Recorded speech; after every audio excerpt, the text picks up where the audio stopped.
بسم اللہ الرحمن الرحیم۔ السلام علیکم ویورز، امید کرتا ہوں آپ سب خیریت سے ہوں گے۔ تو ہماری پچھلی ویڈیو کا ٹاپک تھا سقوط سمرقند بخارا۔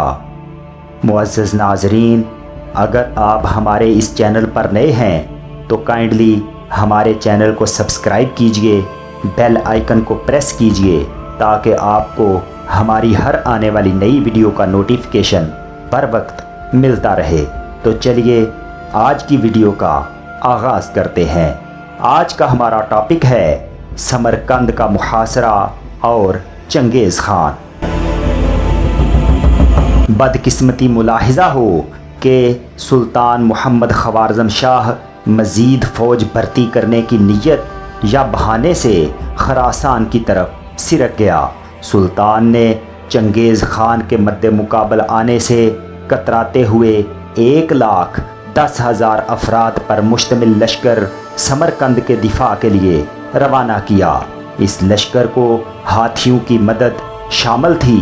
چنگیز خان کے پاس اطلاعات موجود تھیں کہ سمرقند کے دفاع کی بھرپور تیاریاں کی گئی ہیں۔ اسی تیاریوں کے پیش نظر اس نے قیدیوں کی کثیر تعداد کو منگول فوج کے آگے آگے مارچ کرنے کا حکم دیا۔ اس طرح حد نکاح تک منگول لشکر ہی نظر آتا تھا۔ اس نفسیاتی حربے نے کام کر دکھایا۔ رہی سہی کسر چنگیزی فوجوں کی نقل و حرکت نے پوری کر دی۔ چنگیز خان نے لمبے عرصے تک محاصرہ کرنے کی تیاریاں شروع کر دیں۔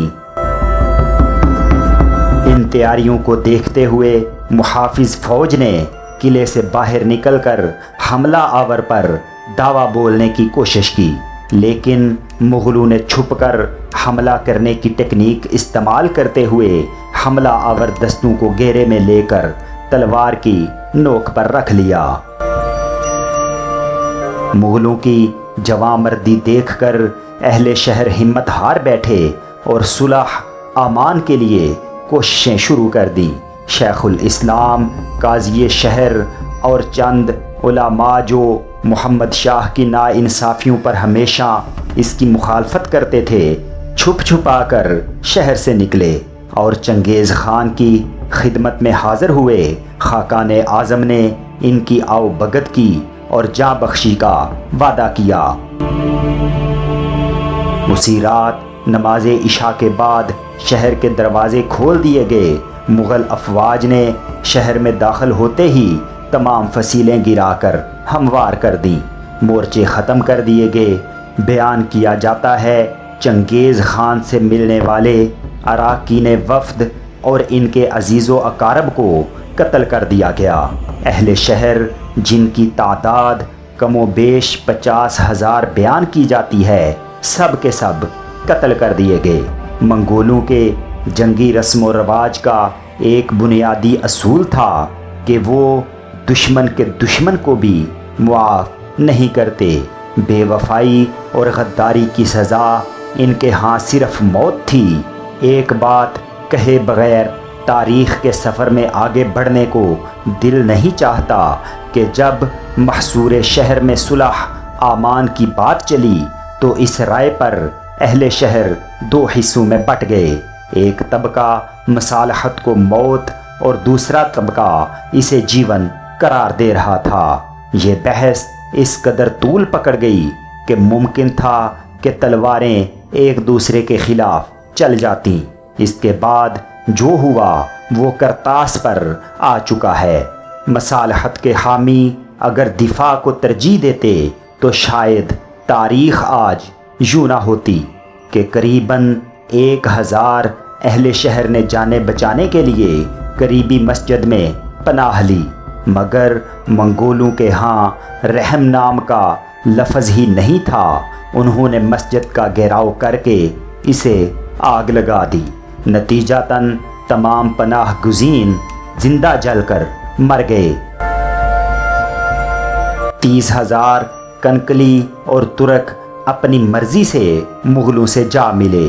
ان کا بڑی گرم جوشی سے استقبال کیا گیا، انہیں مغل وردیاں دی گئیں اور 2-1 روز بعد رات کو ان کا بھی قتل عام کر دیا گیا۔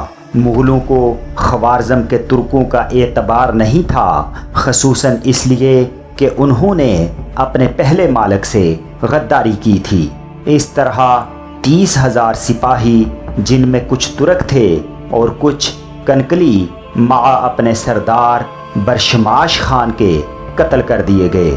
منگولوں نے اپنی روایت کے مطابق زندہ بچ جانے والے جوانوں کو جبراً فوج میں بھرتی کر لیا گیا۔ کاریگر، ہنرمند اور صنعتکار لشکر کے ساتھ ہانک لیے گئے۔ باقی آبادی کو ٹیکس لگا کر گھر جانے کی اجازت دی گئی، لیکن 2 سال بعد اس آبادی کو فوجی خدمات کے لیے طلب کر لیا گیا۔ لیو چتسائی نے سمرقند کے بارے میں اپنے جذبات کا اظہار یوں کیا کہ شہر ہر طرف سے باغوں اور نہروں سے گھرا ہوا تھا، جا بجا گنگناتے چشمے، حوض اور تالاب ہیں جو سمرقند کو انتہائی خوبصورت اور دل فریب بناتے ہیں۔ ابھی تک منگول سمرقند اور ماوراء النہر میں اپنے قدم مضبوطی سے جما چکے تھے، ان کو للکارنے والا کوئی نہ تھا، اور چنگیز خان اپنی جارحانہ حکمت عملی ترتیب دینے میں آزاد تھا۔ سمرقند میں ہی چنگیز خان کے پاس اطلاعات تھیں کہ محمد شاہ خوارزم شہر چھوڑ کر جنوب کی سمت نکل گیا ہے۔ اب چنگیز خان کے سامنے 2 ٹارگٹ نظر آتے ہیں، ایک خوارزم شاہی سلطنت کے دارالحکومت خوارزم کا حصول اور دوسرا والی خوارزم علاء الدین محمد شاہ خوارزم کو قابو کرنا۔ چنگیز خان کی جنگی حکمت عملی کا جائزہ لینے سے قبل ذرا خوارزمی صفوں میں جھانکتے ہیں۔ سمرقند اور بخارا جیسے معروف شہروں کے کمزور دفاع نے سلطان خوارزم کی عزت خاک میں ملا دی تھی۔ کسی زمانے میں خوارزم شاہ کی نفسیاتی برتری نے منگولوں پر کچھ کام نہ کیا، الٹا چنگیز خان کی یلغار نے محمد خوارزم شاہ پر ہیبت طاری کر دی۔ اس نے اس کی ذہنی صلاحیتوں کو معاف کر دیا اور اس نے اپنی اچھی خاصی متجمع فوجی طاقت کو ٹکڑوں میں بانٹ کر کمزور کر دیا۔ اس کمزور چال نے چنگیز خان کو حوصلہ دیا اور اس نے جارحانہ پالیسی اختیار کی۔ اب آگے بڑھتے ہیں۔ چنگیز خان نے اپنے 3 بیٹوں توشی، چغتائی اور اکتائی کو خوارزم کی فتح پر مامور کیا اور دوسری طرف جیپی نوجان اور صوبیدائی کو خوارزم شاہ کے تعاقب کا حکم دیا۔ اس کے پاس چنگیزی فرمان تھا کہ محمد شاہ خوارزم دنیا کے جس خطے میں بھی چلا جائے اس کا پیچھا کیا جائے اور اسے زندہ یا مردہ حاصل کیا جائے۔ اس تعاقب میں جو شہر راستے میں آئیں اگر وہ اطاعت کر لیں تو انہیں تباہ و برباد نہ کیا جائے، اور جو مدافعت کریں انہیں زیر کیے بغیر آگے نہ بڑھا جائے۔ یہ کام بظاہر کٹھن نظر آتا ہے لیکن کرنے میں چنداں مشکل نہیں تھی۔ اس زمانے کے کٹھن ذرائع نقل و حمل کو مد نظر رکھتے ہوئے ایسا تعاقب شاہ سواروں کا ہی کام نظر آتا ہے، بزدلوں کا ہرگز نہیں۔ ایک جان ہتھیلی پر رکھ کر انجانی سرزمینوں میں دندناتے پھرتے تھے اور دوسرا جان بچانے کے لیے اپنی ہی سرزمین پر کونے کھدرے تلاش کر رہا تھا۔ اپریل 1220 میں یہ شاہ سوار 20,000 آدمیوں کے 2 دستوں اور احکامات لے کر جنوب کی طرف روانہ ہو گئے۔ اسی اثناء میں شہزادہ جلال الدین محمد خوارزم کی سرگرمیاں یہ تھیں کہ وہ دور شمال میں جنگجو قبیلوں کی ایک فوج تیار کرنے کی کوشش کر رہا تھا تاکہ اس کے باپ پر منگولوں کا چڑھایا قرض اتارا جا سکے۔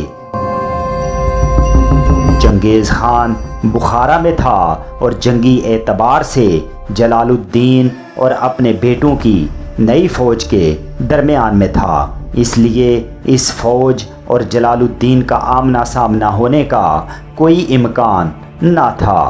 خوارزم شاہ کے اوسان ایسے خطا ہوئے کہ وہ مغلوں کے سائے سے بھی بدکتا تھا۔ جب اس نے اپنی سپاہ کو تقسیم کر دیا تو چنگیز خان نے بانپ لیا تھا کہ سلطان خوارزم شاہ لڑائی سے پہلو تہی کر رہا ہے اور اس کی خواہش ہے کہ دو بدو لڑائی کا کوئی موقع پیدا نہ ہونے پائے۔ ان حالات میں جب دشمن کو یہ یقین ہو جائے کہ اس کا مد مقابل لڑائی سے فرار چاہتا ہے اور اپنی ذمہ داری دوسروں پر ڈال رہا ہے تو گیدڑ بھی شیر بن جاتا ہے۔ اس تناظر میں چنگیز خان نے محمد شاہ خوارزم کی زندہ یا مردہ گرفتاری کا حکم دیا۔ باوجود یہ کہ محمد خوارزم شاہ راہ فرار اختیار کرنے کا ارادہ کر چکا تھا، اس نے تمام صوبے داروں کے نام تاکیدی پروانے جاری کیے جن کا متن یہ تھا کہ مغلوں کا ہر محاذ پر خوب ڈٹ کر مقابلہ کیا جائے۔ اس کے ساتھ ہی اس نے حساس قلعوں کی حفاظت کے لیے مضبوط اور با اثر شخصیات کا انتخاب کیا۔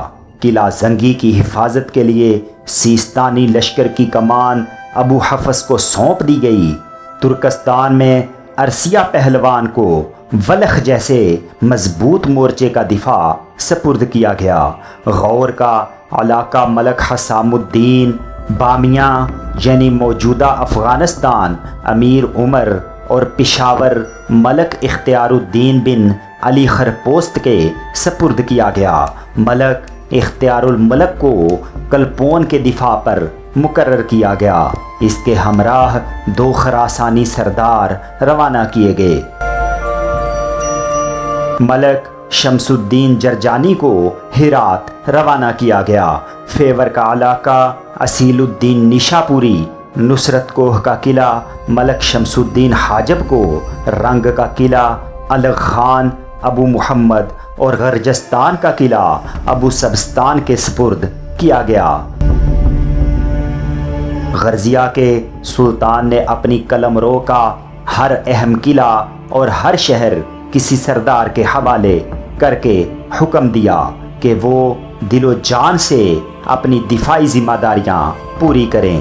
یہاں تک تو سلطان محمد خوارزم شاہ نے اپنی ذمہ داری پوری کی، لیکن خود اگر ایک باہمت سپاہ سالار کی طرح ان سب کی قیادت کرتا تو قدیم سلطانوں کی جواں مردی کی تاریخ دہرائی جا سکتی تھی۔ لیکن افسوس ایسا نہ ہو سکا۔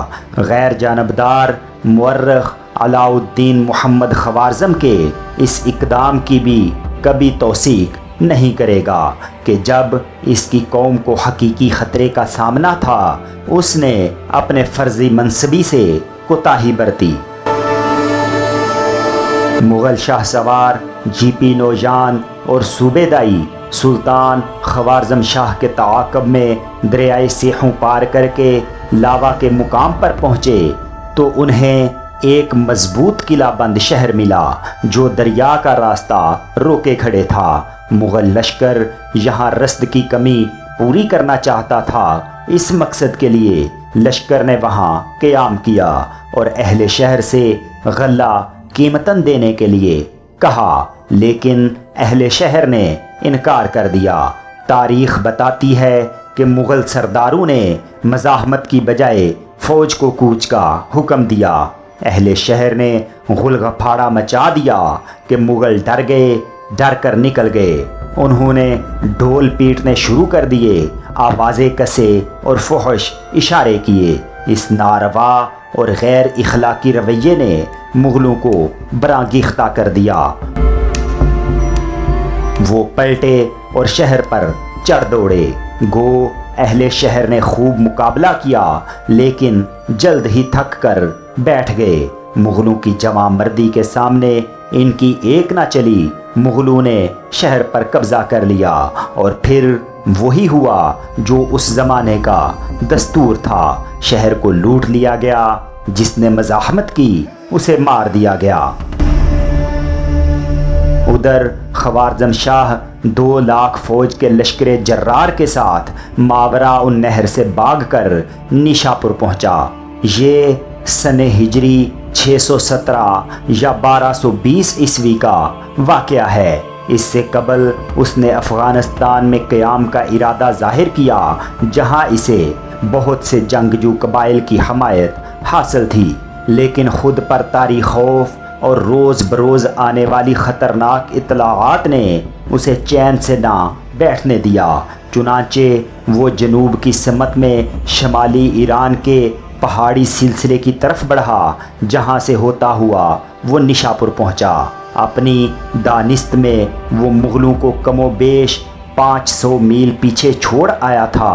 انسانی تاریخ میں ایسی بھی مثالیں کم ہی ملتی ہیں جہاں 2 لاکھ کا لشکر 20,000 شاہ سواروں سے بچ کر بھاگ رہا ہو۔ منگول بھی شکاری کتوں کی طرح خوارزم شاہ کے تعاقب میں تھے اور کسی صورت میں تعاقب چھوڑنے پر رضامند نہ تھے۔ منگول بھی مسلسل آگے بڑھ رہے تھے۔ ان کے ہراول دستوں نے اطلاع دی کہ محمد شاہ خوارزم بلخ سے نکل چکا ہے اور وہ مغرب کی سمت میں گیا ہے۔ چنانچہ وہ بھی مغرب کی طرف مڑ گئے۔ یہاں ان کا گزر سرسبز و شاداب وادیوں میں سے ہوا، جہاں ان کے گھوڑوں کے لیے تازہ گھاس کی کوئی کمی نہ تھی۔ یاد رہے، منگولوں کے لیے ان کی اپنی خوراک سے زیادہ گھوڑوں کی خوراک اہمیت رکھتی تھی۔ ہر منگول سوار کے پاس کئی گھوڑے تھے جو صحت مند اور نسلی تھے۔ ان کے لیے ہر دم تازہ اور ہری بری گھاس کی ضرورت ہوتی تھی۔ منگول دن میں 80 میل کی مسافت کا ہدف بھی پار کرتے چلے گئے۔ صرف مغرب کے وقت وہ پکا ہوا کھانا کھانے کے لیے گھوڑے سے اترتے تھے۔ کہا جاتا ہے کہ خوارزم شاہ نے نیشاپور میں 2 ماہ قیام کیا۔ جب اسے منگولوں کی مسلسل پیش قدمی کا علم ہوا تو شکار کے بہانے وہ شہر سے نکل گیا۔ خوارزم شاہ کی آمد کے 3 ہفتوں کے اندر ہی منگول نیشاپور پہنچ چکے تھے۔ انہوں نے شہر کے باسیوں کو اطاعت کا پیغام بھیجا۔ اسی اثناء میں اہل شہر پر یہ اندیا کھل چکا تھا کہ خوارزم شاہ قومی غیرت و ناموس کا جنازہ نکال کر خود اپنی جان بچاتا پھرتا ہے۔ انہوں نے بلائی اسی میں ہی جانی کہ منگولوں کے ساتھ معاملہ مصالحت میں ہی طے کر لیا جائے۔ معززین شہر کا ایک وفد مغل سرداروں سے ملا اور اظہار اطاعت کر لی۔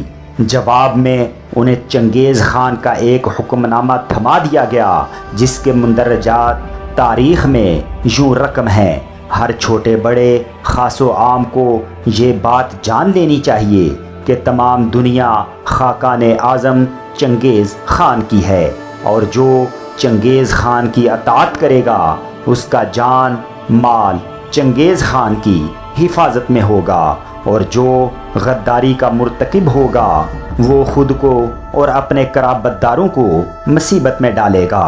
بہرحال شہر کو سلطان کے بغیر پا کر منگول یہاں اپنی توانائی ضائع کرنے کے متمنی نہ تھے۔ چنانچہ اس شہر کو چھوڑ کر اپنے شکار کی بو سونگھتے آگے بڑھ گئے۔ حکمت عملی کے تحت وہ ایک دوسرے سے الگ ہو کر الگ الگ راستوں پر سلطان کے قافلے کے نشان ڈھونڈ رہے تھے۔ صوبیدائی کا راستہ جام اور توس والوں نے روکا اور اس کی اطاعت سے انکار کر دیا۔ نتیجتاً تلواریں چلیں اور فیصلہ صوبیدائی کے حق میں ہوا۔ اہل شہر کو موت کا جام پینا پڑا۔ آگے چل کر صوبیدائی نے رادکان پر چڑھائی کی۔ لیکن یہ شہر اپنے قدرتی مناظر اور دلکش نظاروں کے سبب مغل سردار کے دل کو بھا گیا۔ اہل شہر کو امان دے دی گئی۔ اس کے بعد آنے والے شہر جوشان اور اسفرائن تھے، جن کے تمام باشندے قتل کر دیے گئے۔ دوسری طرف یاما جوین کے راستے مازندران کی طرف بڑھ رہا تھا۔ تھوڑے عرصے تک مفرور سلطان کا کوئی اتا پتہ نہ تھا اور منگول اس کا کوئی سراغ نہ لگا پائے تھے۔ سلطان محمد خوارزم شاہ کے ساتھ اس کا حرم اور اس کی والدہ ترکان خاتون بھی تھے، جن کی موجودگی کے سبب لشکر کی نقل و حرکت محدود رہتی تھی۔ حرم کی خواتین کو صعوبتوں سے بچانے کے لیے قافلے کی رفتار میں وہ برق رفتاری نہیں آ پا رہی تھی جتنی سلطان کی خواہش تھی۔ اس ضمن میں سلطان ان خواتین کے لیے ایک محفوظ ٹھکانے کی تلاش میں تھا۔ اس مقصد کے لیے اس نے قلعہ قارون کا انتخاب کیا۔ یہ قلعہ مازندران کے نواح میں واقع تھا۔ چنانچہ حرم اور خزانہ اس قلعہ میں بحفاظت اتار دیے گئے، لیکن غیرت و حمیت قلعوں کی دیواروں میں نہیں، تلواروں کے سائے میں محفوظ رہتی ہیں۔ ایک طرف مغلوں کا جنگی جنون عروج پر تھا۔ ان کا لشکر ٹڈی دل کی طرح انسانی تاریخ میں نئی داستانیں رقم کر رہا تھا۔ جو راستے میں آتا زندگی کی جنگ ہار جاتا۔ دوسری طرف سلطان اپنا حرم اور خزانہ محفوظ مقام پر چھوڑ کر خود بغداد کی طرف جائے پناہ کے لیے روانہ ہوا۔ یہ وہی بغداد تھا جس پر کچھ عرصہ قبل وہ ایک جارح کی حیثیت سے آیا تھا، لیکن آج وہاں وہ صرف ایک پناہ گزین تھا۔ جیسا کہ ہم پہلے بتا چکے ہیں کہ کچھ عرصہ کے لیے مفرور سلطان منگولوں سے اوجل رہا۔ اسی عرصے میں ان لشکروں کو جو سلطان کے تعاقب میں تھے مختلف مہمات درپیش آئیں۔ صوبے دائی نے دامغان پر چڑھائی کی۔ دونوں اطراف کشت و خون کے بعد شہر مغلوں کے قبضے میں تھا۔ فوج کو شہر میں لوٹ مار کی اجازت دی گئی۔ جوان لڑکیاں اور ان کی عصمتیں مغلوں کے رحم و کرم پر تھیں۔ جوان مرد فوج میں بھرتی کر لیے گئے، جنہوں نے مزاحمت کی قتل کر دیے گئے۔ یاما بھی صوبے دائی سے آن ملا۔ دونوں کی مشترکہ افواج نے رے شہر پر حملہ بول دیا۔ اہل شہر نے جان کی خیر اور اطاعت کے لیے کوئی چوں چراں نہیں کی۔ چنگیز خان کے سخت احکام کی وجہ سے یاما رکے بغیر سلطان کی تلاش میں ہمدان کی طرف روانہ ہو گیا۔ اہالیہ نے ہمدان اور اس کے حاکم نے اطاعت میں ہی عافیت سمجھی اور شہر کو بلائے ناگہانی سے محفوظ کر لیا۔ یاما نے سلطان کا تعاقب جاری رکھا، جبکہ صوبے دائی ہمدان میں ہی ٹھہر گیا۔ کچھ عرصہ بعد اسے اطلاع ملی کہ خوارزم شاہی فوج ٹکڑوں کی شکل میں سلماس کے مقام پر بیگ تغین اور کوچہ باغا خان کی کمان میں جمع ہو کر مغلوں پر حملے کے لیے صف آرا ہو رہی ہیں۔ خبر ملتے ہی صوبے دائی نے ان دستوں پر حملہ کر کے انہیں منتشر کر دیا۔ تاریخ میں کئی جگہوں پر ان دستوں کے بارے میں تحریر ہے کہ انہوں نے مغلوں کے خوف سے اس علاقے میں پناہ لے رکھی تھی۔